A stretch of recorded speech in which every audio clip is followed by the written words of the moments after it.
Okey. Okey, so untuk buat nombor 2, okey dia kata apa? Satu, dengar tak suara cikgu ni? Nampak tak yang cikgu share? Respon. Dengar dan nampak. Dengar nampak. Okey. So nombor 2, satu eksperimen dijalankan untuk menyiasat hubungan antara masa yang diambil oleh satu sfera logam jatuh dari ketinggian H tu benda, H tu height, ketinggian. T ni time, okey. So graf H melawan T kuasa 2 diplotkan. Okey, nampak macam pening kan eksperimen apa ni lah kan. Tiba-tiba ada sfera logam jatuh lah apa benda kan. Okey, tak apa, tak payah peningkan yang itu. Kita just ikut je tips yang cikgu bagi cara nak jawab soalan. Walaupun soalan eksperimen ni tak pernah nampak kan, tak pernah buat kan. Okey, soalan nombor 1 dia akan tanya, nyatakan hubungan antara H dan T kuasa 2. Okey, tahukah hubungan ni apa benda? Ni hubungan graf. Cikgu dah ajar kan hubungan graf. Contohnya ni Y ni X kan. Kalau macam ni apa nama ni? Graf apa ni? Berkadar Y apa? Y berkadar langsung dengan X. Kalau dia garis dia dekat sini, dekat apa? Asalan, titik asalan ni kan. Dia macam ni. So ni maksudnya Y berkadar langsung dengan X. Ataupun kamu boleh buat Y berkadar terus. Y berkadar terus dengan X. Samalah ni ya, berkadar terus, berkadar langsung. Okey, kalau graf dia macam ni lah, okay, ni Y ni X, dia macam ni lah. Dia tak melalui titik asalan, dia kat sini. So kalau macam ni kita panggil hubungan dia Y bertambah secara linear. Linear dengan X. Sebab dia tak melalui pusat asalan kan. Kalau kamu jumpa graf macam ni Y, ni X, dia macam ni. Kalau macam ni macam mana? Siapa boleh bagi tahu cikgu? Kalau graf macam ni. Y berkadar langsung dengan X ke ataupun Y bertambah secara linear dengan X? Respon. Y bertambah secara linear dengan X. Ya betul, Y bertambah secara linear dengan X. Sebab apa? Sebab dia tak, garisan dia bukan daripada titik asalan. Macam itulah cara nak tahu hubungan graf. So kat sini,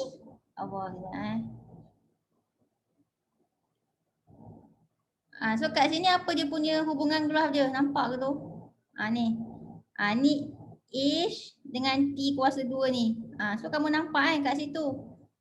Apa tu? Berkadar langsung ke bertambah secara linear ni? Berkadar langsung. Berkadar langsung sebab dia graf dia melalui pusat asalan kan. So kamu jawablah berkadar langsung. So kat situ kamu jawab H berkadar langsung dengan T kuasa 2 ataupun H berkadar terus kan, berkadar terus pun boleh juga dengan T kuasa 2. Okay, next.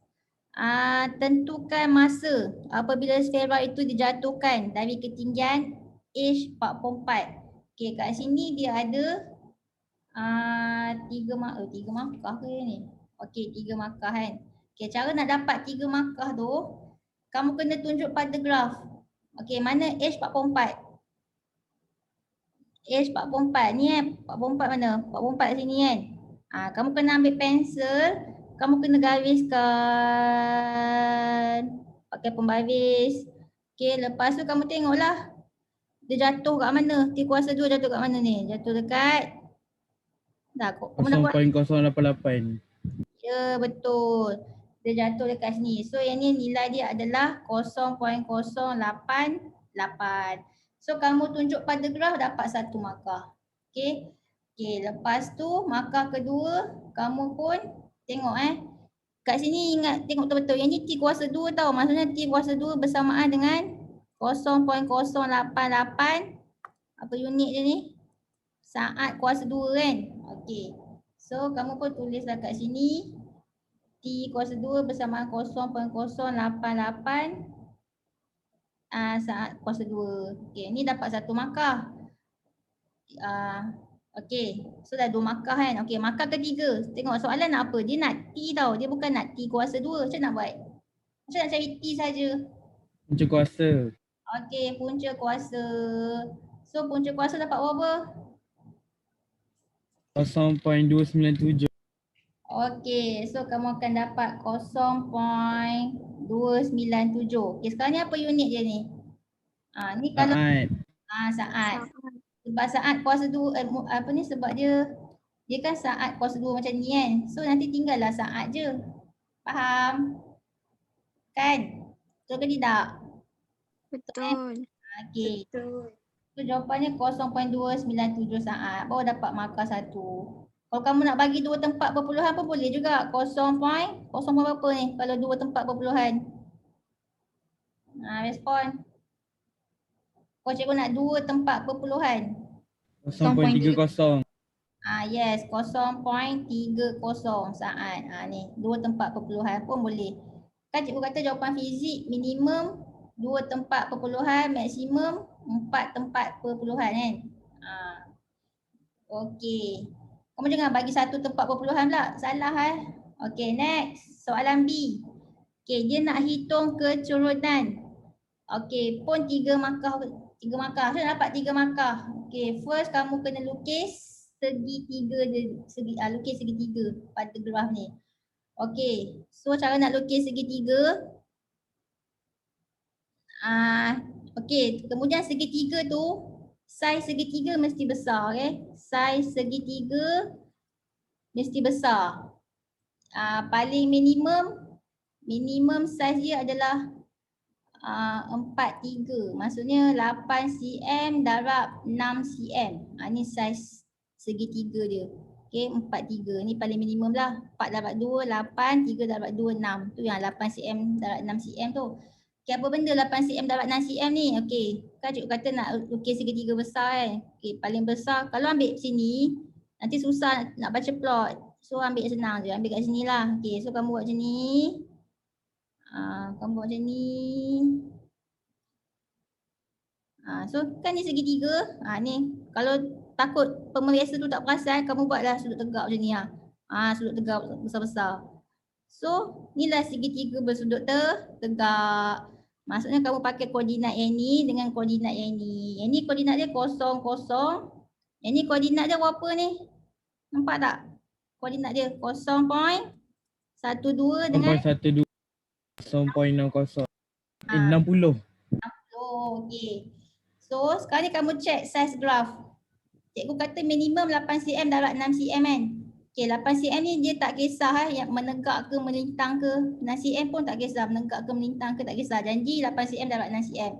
So cara nak ukur, kamu tengok kalau daripada kursi ni satu kotak besar ni 2 cm tau. Dia punya ukuran je 2 cm.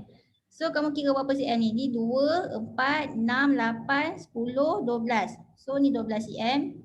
12 cm. Lepas tu ni 2, 4, 6, 8, 10, 12. Ni pun 12 cm. So kamu punya segitiga 12 cm darab 12 cm. So capai tak? Lebih tak minimum ni? Minimum nak 8 cm darab 6 cm je. Kamu dapat 12 cm darab 12 cm. So dapatlah markah untuk segitiga kamu. Faham ke?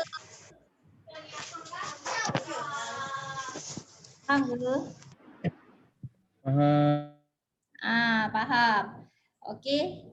Maksudnya kan kalau kamu dapat minimum 8 cm dapat 6 cm pun ni paling minimum. Kalau lebih besar pun boleh dapat markah. Yang tak boleh kurang daripada minimum ni.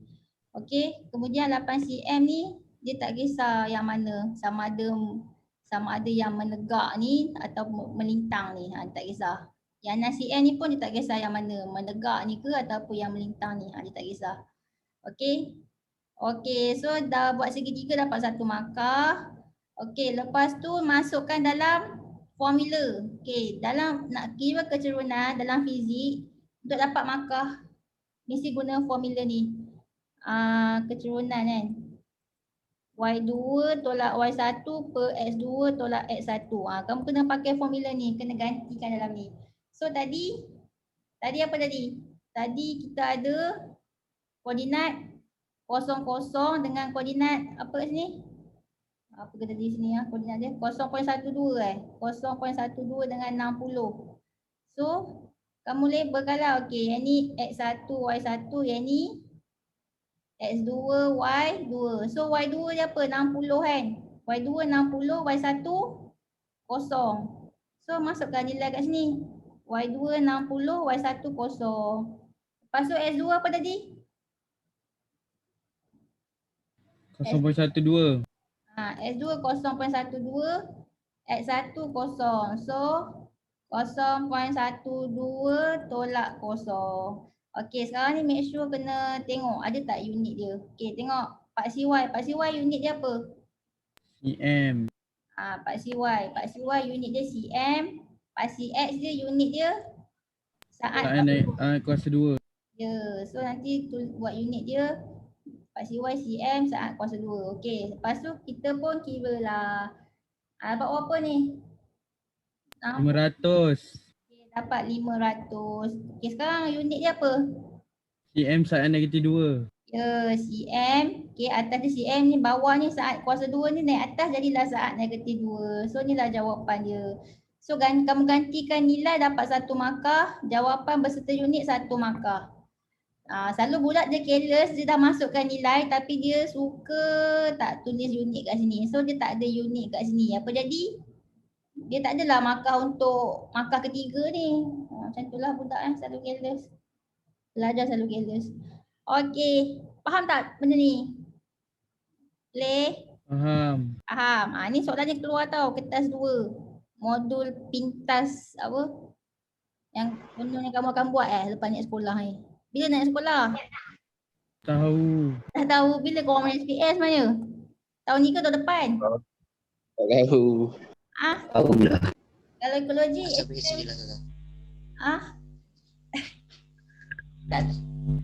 takkan SPM hujung tahun kan, sebab SPM Form 5 Pro Max pun bulan Februari, bulan Mac. So kamu agaknya samalah kot, bulan Mac tahun depan lah kot. Betul tak? Dah bertukar tarikh lah.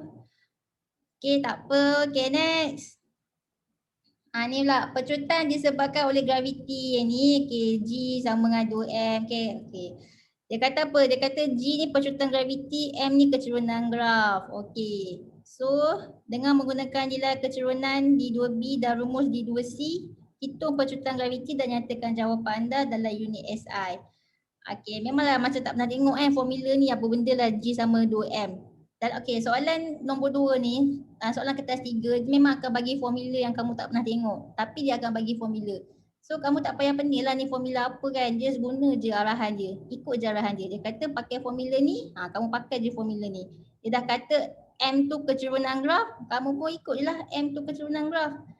Okay, so tak payahlah nak mempersoalkan apa benda formula ni kan. So sebab setengah budak, dia tengok formula ni dia tak faham, lepas tu kan dia keluarkan formula dia yang tak apa-apa kan. So jawapan salah. So G sama dengan 2M. So 2. Okay, M dah kata kecerunan graf. Tadi apa kecerunan graf? 500. 100. 500 cm saat negatif 2. So dapat apa? 1000. Dapatlah 1000 cm saat negatif 2. Okay, sekarang ni, ni kalau ni pelajar ni dia akan careless pula kat sini pula. Dia lupa nak tengok soalan nak apa, unit SI. Ini unit G SI. 100. Dia kalau SI, kalau dia tak pakai sentimeter kan, unit SI dia pakai meter. Kalau masa, okey lah masa ni memang dia pakai saat pun. Okay, saat. Okay, meter ni. So macam nak tukar ni? Maksudnya kamu kena tukar ke meter saat negatif 2 ni. Macam nak tukar? Bagi 100. Okey, bagi 100. So kita ada 1000 cm per saat kuasa 2 nak tukar ke meter saat kuasa 2. Okey, saat kuasa 2 dah sama dah. Okey, ni cm ke meter. So 1 meter 100 cm kan. So nak tukar bahagi 100 lah. Dapat berapa ni? 1000 bagi 100. 10. 10. So jadilah 10 meter saat negatif 2. So dapatlah unit SI dia. Okey, dah. Okay, next. Lepas tu yang ni pun macam pening kan tengok apa benda lah. S sama dengan 1 per G T kuasa 2 kan. Tak payah pening, kamu just layan je apa yang dia nak. Dia kata apa? Menggunakan rumus, okey dia kata sfera dijatuhkan ketinggian 1.6 meter. Okey, menggunakan rumus dan nilai G yang diperolehi tadi tu, hitung masa yang diambil oleh sfera itu jatuh. Ikut je formula yang dia bagi. Okey. So, kamu dah ada G. Tadi G apa tadi G? Nilai G tadi? 10 kan? 10. Kamu nak cari T. T yang tak ada. Okey, S. S tu apa benda? S tu ni sesaran. Ataupun ni lah jarak kan. So, apa? Mana dia punya sesaran dia? Respon. 1.6. Yes, 1.6 meter lah dia punya sesaran dia. Okey, so nanti boleh tak cari T? Boleh lah kan? So, kamu gantikan nilai S. Tadi S tu nilai dia apa tadi? S dia nilai dia 1.6 meter. Cikgu rasa elok ni kot. Ni kan dululah sekejap. 1/2 G T kuasa 2 sama dengan S. So T kuasa 2 sama dengan S bahagi apa ni? Bahagi 1/2 G So jadi apa? S darab dengan ni terbalikkan jadi apa? 2G. Ni 1/2 darab 1/2 G ni jadilah G per 2 kan? Jadilah G. 2 per G. Okey, so terbalikkan darablah 2 per G.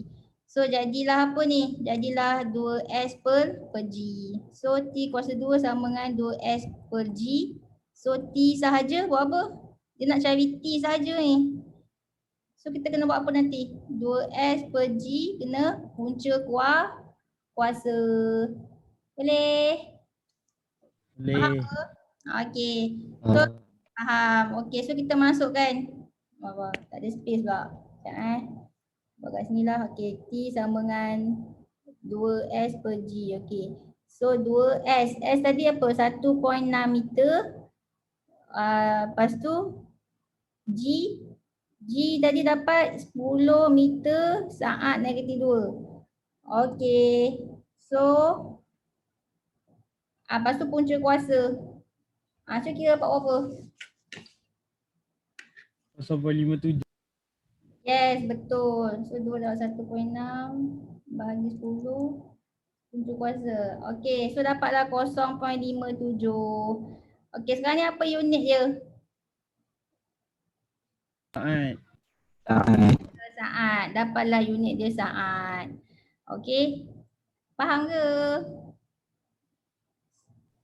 Boleh? Boleh. Boleh sebab time kan unit dia saat lah. Ataupun kamu boleh macam ni Ataupun kamu boleh buat macam mana sekejap. Okay, ni meter. Ni meter ni boleh potong. Lepas tu ataupun kamu jangan buat dulu punca kuasa. Sekejap tak pun boleh buat macam ni. Tadi apa tadi? T kuasa 2 kan? T kuasa 2 sama dengan 2S per G. So 2S 1.6 meter per G. G 10 meter saat negatif 2. So nanti ni potong-potong kamu akan dapat T2 tu sama dengan 2 darab 1.6 bahagi 10. Kamu akan dapat 0.32. Nanti saat ni meter ni boleh potong ni saat negatif 2 ni bawa ni atas jadi saat kuasa 2 kan. Maksudnya T kuasa 2 bersama dengan 0.32 saat kuasa 2. So kalau T sahaja ni kena punca kuasa lah. So punca kuasa 0.32 punca kuasa. Dapatlah 0.57. Yang ni saat kuasa 2 ni kalau punca kuasa jadilah saat sahaja. So dapatlah 0.57 saat. Kalau lah kamu tak sure unit dia apa kan. So kita buat one by one. Faham ke? Faham. Okey. Okey, next. Last soalan. Dia akan tanya ni pula. Langkah berjaga-jaga. Okey, dia ada satu format ayat. yang kena follow. Okey, iaitu pastikan mata berserenjang dengan skala bacaan. Okey. Alat, kamu tulis alat pengukur tu apa? Alat pengukur tu apa? Untuk mengelakkan ralat parallax. Ni lah langkah berjaga-jaga yang dia punya format cara nak jawab. Pastikan mata berserenjang, okey, dengan skala. Tahu kan skala tu apa? Kalau macam ni pembaris meter, inilah kita panggil skala. So mata kamu tu kena berserenjang dengan skala bacaan. Okey, alat pengukur untuk mengelakkan ralat parallax. So kamu kena tulis alat pengukur ni apa. Macam nak tahu ni alat pengukur apa yang kita guna dalam eksperimen ni. Kamu tengok ni je, tengok graf. Kamu tengok graf, kamu tengok unit dia. Okay, contohnya macam ni kan, unit sentimeter ni. Of course lah dia pakai alat apa? Respon. Baris meter. Ya, dia pakai pembaris meter sebab dalam makmal kita ada pembaris meter kan. Kita tak ada pembaris cm kan dalam makmal. So cm ke apa ni, pakai je pembaris meter. Okay, next. Ni, tengok saat ni. Ni saat ni, so mestilah pakai alat apa ni? Jam randik. Ya, pakai jam randik. Jangan sebut jam digital Kalau digital tak ada skala. So kita pakai jam randik lah. Okey, so nanti kamu pun isilah tempat kosong kat sini. Alat pengukur je. Kamu tulislah pembaris meter. Okey. Kalau tak nak tulis pembaris meter, kamu tulis jam randik pun boleh juga. Okey, tu mengelakkan ralat parallax. Baru dapat 1 markah. Ada setengah pelajar dia tulis. Dia tulis ni, ulang eksperimen 3 kali untuk mendapatkan bacaan purata. Kalau macam tu salah. Sebabnya dalam SPM dia tak nak terima jawapan yang macam tu. Dia nak yang macam ni. Faham ke tidak? Faham. Okey. So itulah soalan yang keluar dalam modul pintas nanti. Modul pintas tingkatan 4 akhir tahun yang ada kat pejabat. Okey, tak tahu bila kamu nak kena buat. Okey, next. Soalan ni. Kamu habis pukul apa yang 1:30 Kan? 1:30. Kita dah lapar ke? Taklah. Tak, okey. Okey, soalan nombor 1 dia takkan keluar untuk batch kamu ni sebab nombor 1 ni kan kertas 3. Tapi macam cikgu cakap lah, kod lah Apexel Mali tak jadi kan. Dia pergi back to paper 3. So soalan dia adalah macam ni nombor 1 ni. Okey, so kita pun tak apalah cikgu ajar je lah kod lah standby kan. Tak apa ke cikgu ajar yang ni, tak apa? Apa? Tak apa, so nanti lepas ni kita habis ni nanti next week kita ajarlah, cikgu ajarlah topik form 5 tajuk form 5 tu. Okey. Soalan dia kata ni, dia kata seorang murid menjalankan satu eksperimen untuk mengkaji hubungan antara had laju troli dengan jarak regangan tali. Dalam ayat ni yang mengkaji hubungan ni dia ada MV dengan RV dia. Macam mana nak tahu mana satu MV, mana satu RV dia? Sebab soalan ni dia akan tanya. Kamu tengok kan soalan ni dia akan tanya mana dia tanya. Dia akan tanya apa pemboleh ubah dia dimanipulasi, apa MV dia, apa RV dia. So macam nak tahu MV dengan RV dia? Daripada ayat yang atas tadi tu. Yang apa tu mengkaji hubungan antara MV dan RV. So kat sini kan ada mengkaji hubungan. So kamu tahulah mana MV dengan mana RV. Sekarang ni macam nak tahu mana satu MV, mana satu RV. Cikgu bagi tips Tips nak tahu mana satu MV, mana satu RV dia. Kamu cari perkataan ni. Eksperimen ini diulangi dengan yang itu confirm. Itu mesti dia punya MV dia. Cuba korang cari mana ayat eksperimen ini diulangi. Ada tak perkataan tu? Cuba cari dalam kertas, ada tak? Kat mana? Ya. Mana? Page mana? Eksperimen ini diulangi. Page 3. Page 3 kan? Ni eksperimen diulang. dengan mengubah jarak regangan tali kan menjadi 10 cm, 15 cm, 20 cm, 25 cm. So eksperimen yang diulang inilah dia punya MV dia. Okey, yang diulang ni jarak regangan tali kenyal ni. So kat situ lah MV dia. Jadi kamu tahulah MV dia adalah ni apa ni? MV dia adalah jarak regangan tali kenyal. So kalau dah tahu jarak regangan tali kenyal ni MV, so RV dia mestilah yang ini pula kan? Hak laju troli. Faham ke? Faham ke tidak? Faham. Faham. Ni cikgu bagi tips lah kalau lah keluar kertas 3 ni jadi kan. Okey. So kamu dah tahulah. Maksudnya kan daripada ayat mengkaji hubungan ni kamu dah tahu dah MV dengan RV dia. Cuma kamu kena cari MV dia apa, RV dia apa. So cara dia adalah kamu cari perkataan ni, ayat ni, eksperimen diulangi. So itulah MV dia. Jadi MV dia ni lah jarak regangan tali kenyal daripada perkataan yang ni kan. Ni eksperimen diulang. So ni lah MV dia. Okey, so bolehlah jawab soalan kat jawab dia punya soalan kat sini iaitu apa tadi? Jarak regangan tali kenyal. Jawab kat sini jarak regangan tali kenyal. Okey, pemboleh ubat bergerak balas. Apa tadi? Respon.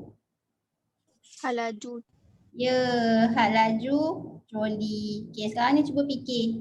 Constant variable. Apa dia? Bagi jawapan. Apa pemboleh ubah tetap? Constant variable dalam ni. Yang cuba fikir. Kalau kecurunan landasan, betul tak? Kecurunan landasan. Oh, kecurunan landasan. Boleh juga. Maksudnya kamu tetapkan dia punya landasan, dia punya condong Lepas tu kecurunan. Memang boleh diukur kan. Okey, boleh. Kecurunan landasan pun boleh. Okay, lagi jawapan lain? Tak jawapan lain? Maksudnya landasan tu kita tetapkan kecurunan dia. Okey. So kecurunan ni benda yang dia boleh diukur. So boleh lah. Okay, ada tak jawapan lain? Respon. Jarak regangan tali kenyal yang masuk first tu.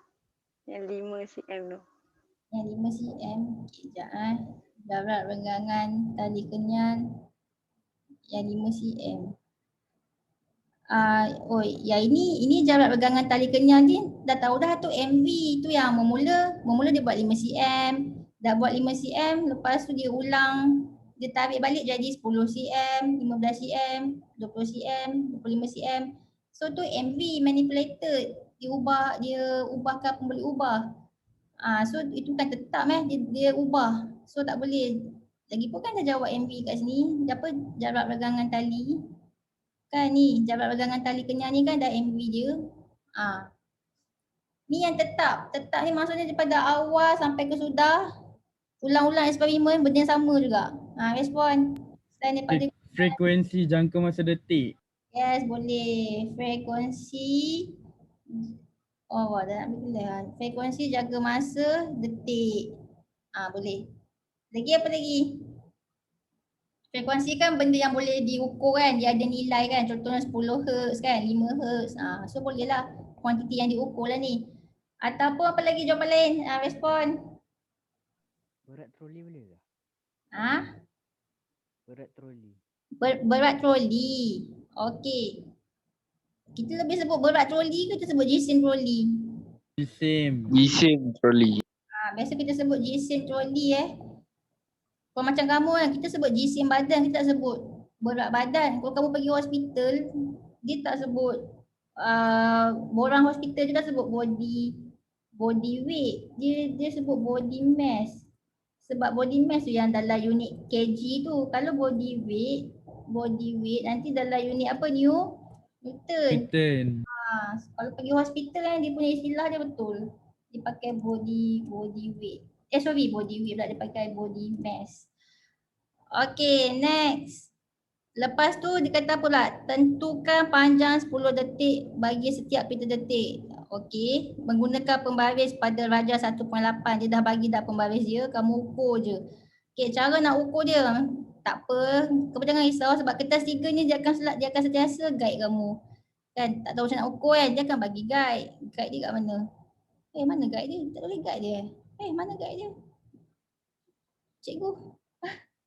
Ai bagi guide tu.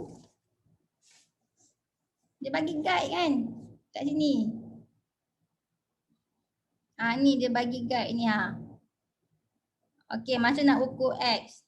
Kan dia kata di mana X ni adalah panjang 10 detik. Okey, 1 detik ialah masa di antara 2 titik berturutan. So X tu daripada sini ke sini, daripada apa ni 10 detik. Tahu tak detik tu apa? Kita ada buatkan eksperimen ni. Ada. Yang ni yang titik ni bukan detik tau. Itu kita panggil dot. Okey, dot ataupun titik. Ni dot dot. Yang detik tu ni celah ni. Celah ni kita panggil detik. So ada berapa detik dia nak kira ni? Dia nak 10 detik kan. Panjang bagi 10 detik. Dia kata X ni panjang bagi 10 detik. So kamu kira lah ni 1 detik. Ni 2 detik, 3 detik, 4, 5, 6, 7, 8, 9, 10. Ni 10 detik. So antara dot yang ini dengan dot yang ini.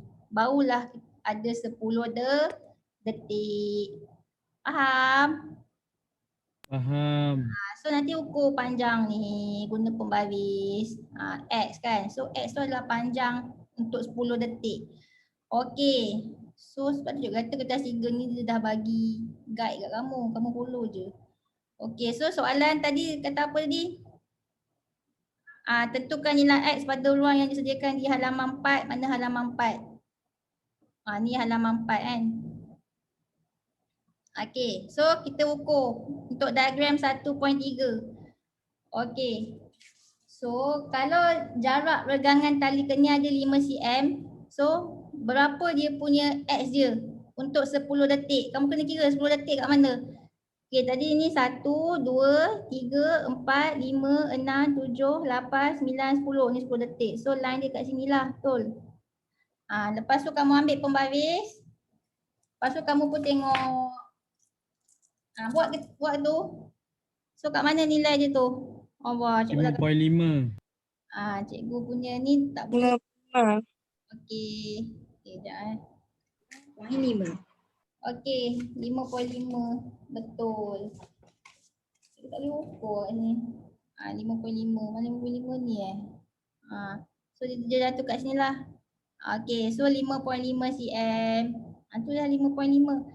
Okey, next diagram 1.4. Kira panjang X. Maksud 1, 2, 3, 4, 5, 6, 7, 8, 9, 10 detik. Dia nak 10 detik tau. So ni ambil pembaris. Line, kat mana line dia? 8. Okey. 8. So 8 cm. Okey, 8 cm. Okey. Next. Ni pula diagram 1.5 pula. 1, 2, 10.5. 7, 8, 9, 10. 10.5. Okey. Okey, 10.5. 10.5 cm. Kamu kena kira untuk 10 detik tau sebab soalan nak 10 detik. Okey, next. Yang ni. 1, 2, 3, 4, 5, 6, 13. 13. Okey. 13. 13. Okey, yang ni. Last kali. 1, 2, 3. 15.5. 15.5 Okey, 15.5. So, kamu rekodkan semua. Semua betul dapatlah 2 markah. Okey. Kalau 3 atau 4 betul je 1 markah. Okey, next. Okey, kamu perasan tak dekat sini? Ni 2 tempat perpuluhan kan? Ni tak ada tempat perpuluhan pula. Ni 2. 2. Bukan 2. Ni 1 tempat perpuluhan. Ni 1 tempat perpuluhan. Ni pun 1 tempat perpuluhan. Ni tak ada tempat perpuluhan. Okey, tak apa. Waktu ni tak apa data dia tak selaras kan? Ada yang 1 tempat perpuluhan, ada yang tak ada kan? Tapi waktu buat jadual data, make sure kena selaras. Okey, contohnya ni jadual data ni. Okey, dia kata jadualkan keputusan anda bagi X dan V untuk setiap E di ruang berikut. Maksudnya kamu kena, dia nak kamu buat jadual. Dia nak kamu buat jadual E. Okey, lepas tu dia nak kamu buat jadual X. Lepas tu dia nak kamu buat jadual V. Okey. Macam itulah, okey, E, X, V. Tapi make sure bila buat jadual kena ada unit. Okey. E, jarak regangan tali, apa unit dia? Respon. cm, Okey, cm. Macam mana nak tahu? Memang boleh tahu pun kat depan tu dah ada dah kan. Mana ke? Ni E, jarak regangan tali kan cm. Lepas tu X, panjang kita cm, pun cm. So X dia cm. Mana X dia cm? Ni X dia cm.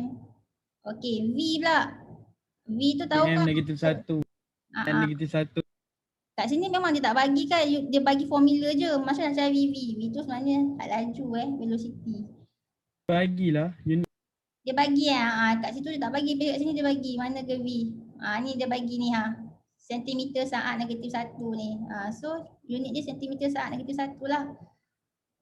Okey, mana dia? So V dia sentimeter saat -1. Okey, lepas tu kamu pun rekod lah E dia. E dia berapa tadi? 5.0 kan? 5.0, 10.0, 15.0, 20.0, 25.0. Okey, X tadi kamu dapat apa je? 5.5, ni 8, 10.5, ni 13, ni 15.5 kan? Okey. Okey, V macam nak dapat V? X bagi 0.2.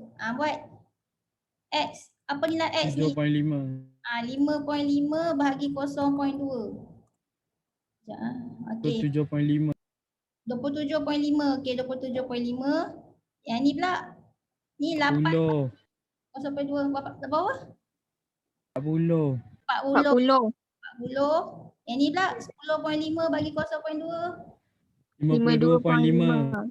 Okey, 52.5. Yang ni 13 bahagi 0.2. 65. Okey, 65. Lepas tu next 15.5. 77.5. 7.5. Okey. Sekarang ni perasan tak data dia tak seragam. Maksud cikgu dia tak cantik. Contohnya kan yang ni satu tempat perpuluhan. Kan? Satu tempat perpuluhan. Yang ni tak ada pula tempat perpuluhan dia. Okey, so kamu kena seragamkan dia. Kalau kamu nampak kat sini ada satu tempat perpuluhan, so yang ni pun kena buat juga satu tempat perpuluhan. Barulah kita panggil data tu konsisten. Bawah ada markah. Faham tak? Faham? Faham. Yang ni konsisten tak data ni? Yang ni 5.5, yang ni 8, ni 10.5, ni 13. Kan kamu nak bagi konsisten, nak bagi data tu nampak cantik, make sure seragam. So kalau ni 5.5 ni buat apa ni? 8 berapa? 8.0. 8.0. Yang ni 10.5, ni 13.0. 0. Barulah data tu nampak seragam, cantik. So ada markah lah kat situ. Okey, so dekat sini ada berapa? 5 markah kan? Okey, markah pertama ni label X EXB ni satu markah. Okey, lepas tu markah kedua unit, misalnya unit. So ada tak unit. Okey, ada. And then markah ketiga